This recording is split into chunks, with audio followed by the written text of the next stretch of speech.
ये पुरानी गज़ल एक 30-35 साल पहले मैंने कही थी, सिर्फ 20 मरतबा आपने भी सुनी होगी, और 30-35 बरस पहले पढ़कर सुनाकर पूरे देश में, देश के बाहर, यहाँ वहाँ सब जगह सुना के भूलभाल भी गया था। अभी 3-4 बरस पहले से ये गज़ल फिर से उग आई ज़मीन से, और जहाँ जाता हूँ मुझसे लोग कहते हैं, हुक्म देते हैं एक बार इनको सुना दीजिए वगैरह वगैरह वगैरह। समझ में नहीं आता है कि 3-4 साल के जो हालात हैं, इन हालात का 30-35 बरस पहले के हालात से क्या ममासलत थी। बहरहाल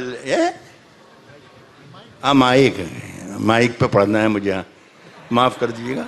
तो वसीम भाई, मैं यही सोचता रहता हूँ कि 3-4 बरस पहले का, 30 बरस पहले का क्या रिश्ता है।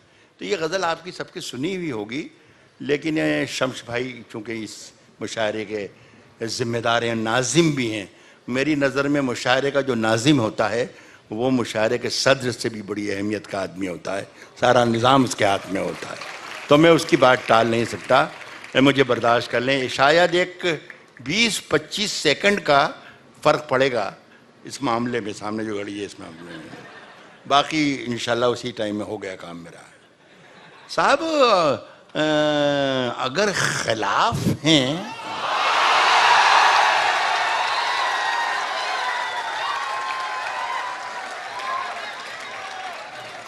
होने तो, अगर खिलाफ हैं होने तो, जान थोड़ी है। अगर खिलाफ हैं होने दो, जान थोड़ी है। ये सब धुआं है, कोई आसमान थोड़ी है। ये सब धुआं है, कोई आसमान थोड़ी है। कोई आसमान थोड़ी है साहब। लगेगी आग तो आएंगे घर के ही जद में, लगेगी आग तो आएंगे घर के ही जद में। यहां पे सिर्फ हमारा मकान थोड़ी है साहब, यहां पे सिर्फ हमारा मकान थोड़ी है। मियां, हमारे मुंह से जो निकले वही सदाकत है। हमारे मुंह से जो निकले वही सदाकत है। हमारे मुंह में तुम्हारी जुबान थोड़ी है। हमारे मुंह से जो निकले वही सदाकत है साहब। हमारे मुंह में तुम्हारी जुबान थोड़ी है। हमारे मुंह में तुम्हारी जुबान थोड़ी है। और मैं जानता हूं कि दुश्मन भी कम नहीं, लेकिन मैं जानता हूं कि दुश्मन भी कम नहीं, लेकिन हमारी तरह हथेली पे जान थोड़ी है। मैं जानता हूं कि दुश्मन भी कम नहीं, लेकिन हमारी तरह हथेली पे जान थोड़ी है।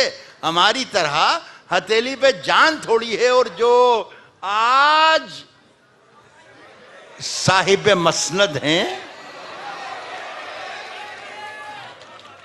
कल नहीं होंगे। ये हमारे यहाँ पे कुंवर रंजीत सिंह बैठे हुए हैं। इनके एक बड़े प्यारे इनके दोस्त हैं, हिंदी के बहुत बड़े राइटर हैं, अशोक चक्रधर, दिल्ली के।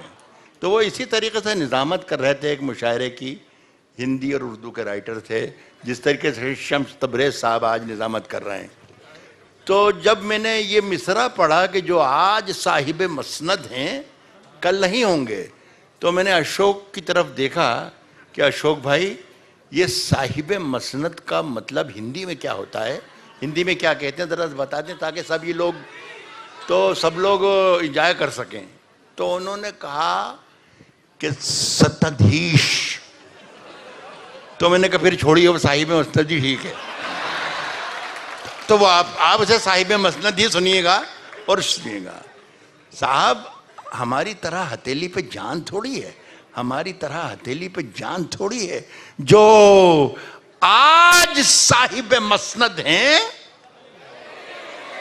कल नहीं होंगे। किराएदार हैं, जाती मकान थोड़ी है। जो आज साहिब मसनद हैं, कल नहीं होंगे। किराएदार हैं, जाती मकान थोड़ी है, और सभी का खून है शामिल। एक पिछले दिनों, मेरा ख्याल इसी हफ्ते में, एक किसी पता नहीं कि कहाँ के थे, क्यों थे, कैसे थे, ये सब मुझे नहीं मालूम, लेकिन एक वीडियो आया, कहीं आएगा ये। मैं खड़ा, माइक लेके खड़ा हूँ, बोल ही नहीं रहा हूँ, और आप माइक मैं बोलूँगा तो आवाज़ आएगी, जब मैं बोलूँगा तो आवाज़ बराबर आएगी। एक कीमती बात बताने जा रहा हूँ आपको। फैसला करने वाले आप हैं, फैसला करने वाले मीडिया हैं, यहाँ बहुत जिम्मेदार बैठे हैं। मैं एक मीडिया के मंच पर खड़ा हुआ हूँ। पिछले 8 दिन पहले, या 2-4-5 दिन आगे पीछे हो सकते हैं, एक तकरीर सुनी। किसी ने सुनाई कि साहब वो तो केरल से आई थी, साहब ये ज़रा आप राहत भाई आपका जिक्र है इस तकरीर में। तो उन्होंने जिक्र करते करते कहा कि 2 पंक्तियाँ एक उर्दू के कवि की सुनाता हूँ। इस कवि का नाम है राहत इंदौरी, और ये राहत इंदौरी जिहादी है। मैं साहब परेशान हो गया कि यार मैं 70 बरस का हो गया, अभी तक पता ही नहीं मुझे मैं जिहादी हूँ। यार ये मुझे हैरत हो गई, इतनी उम्र मैंने जिंदगी गुजार ली और मुझे पता ही नहीं चला। और फिर साहब उसने ये शेर कोट किया। ये साहब अच्छी बात है। मैं साहब रात भर बिस्तर पर पड़े सोचता रहा कि यार मैं जिहादी हूँ कि नहीं हूँ। साहब वो जवाब मुझे कुछ मिल नहीं सका अपने अकेलेपन से, अपनी दीवारों से, अपने दीवारों पर लगे कैलेंडरों से, तस्वीरों से, किसी भी चीज़ से मिला नहीं। सवेरे सवेरे फजर की अजान हुई तो एक जवाब अपने आप मुझे मिला कि यार राहत मियाँ, तुम वो तो नहीं हो जो उसने बोला था, लेकिन यार कुछ अलग हो। तो मैंने उसी वक्त एक लाइन लिखी, वो एक शेर बन गया, बीच में आ गया ही है, बीच में नहीं आना चाहिए, गज़ल अपनी का वापस आ जाऊंगा वहीं पे, लेकिन इसको सुन लेंगे। मैंने ये मैं अलग हूँ तो अलग बताना चाहिए कि यार मैं अलग हूँ मेरे भाई। तो मैंने 1-2 लाइनें लिखी, वो उसमें भी शरीक हो जाएं आप। उसके बाद मैं वहीं आ जाऊंगा जहाँ था। वो ये था कि ये लिखा कि मैं जब मर जाऊं, देखिए आवाज़ आ रही ना, इसलिए कि मैंने माइक ऊपर कर लिया। जब मैं बात कर रहा था थोड़ा इधर था कि इसलिए मैं चाहता था कि ये बात जो है गैर ज़रूरी है, ज़्यादातर लोग ना भी सुने तो कोई मेरा नुकसान नहीं होगा। मैं कह रहा हूँ कि मैं जब मर जाऊं तो मेरी अलग पहचान लिख देना। अलग हूं मैं, जब मर जाऊं तो मेरी अलग पहचान लिख देना।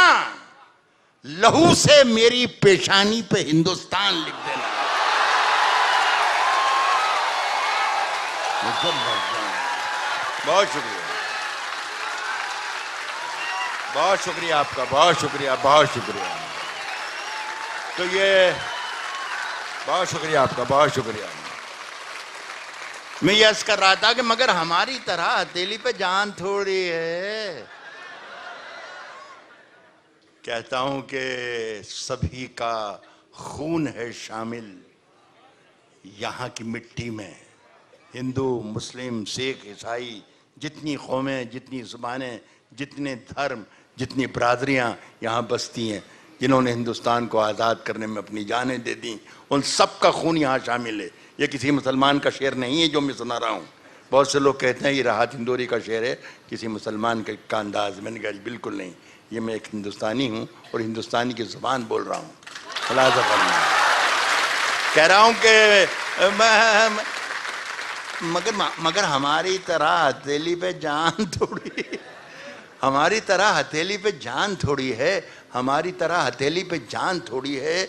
सभी का खून है शामिल यहाँ की मिट्टी में, किसी के बाप का हिंदुस्तान थोड़ी है।